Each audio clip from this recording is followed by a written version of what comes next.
Hey, just a moment of your time. Dr. Marlon Rollins here, President and Chief Operating Officer of Renewal Health Group. I am so excited about the Emerging Themes Conference coming up April 27th through the 29th at the UCLA Luskin Center. I am going to be moderating a panel called Manhood Exposed. And we're not talking about in a physical way, we're talking about in an emotional way.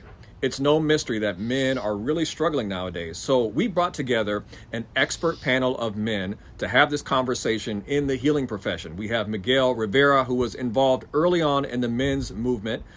We have Dr. Adam McLean, who will be talking about trauma and positive psychology. We have John Sovek, who will be talking about the queer male experience in becoming a man. And Jay Barnett, who will be coming from the perspective of Just Heal Bro. He was a former football player, now a therapist. You cannot miss this conversation.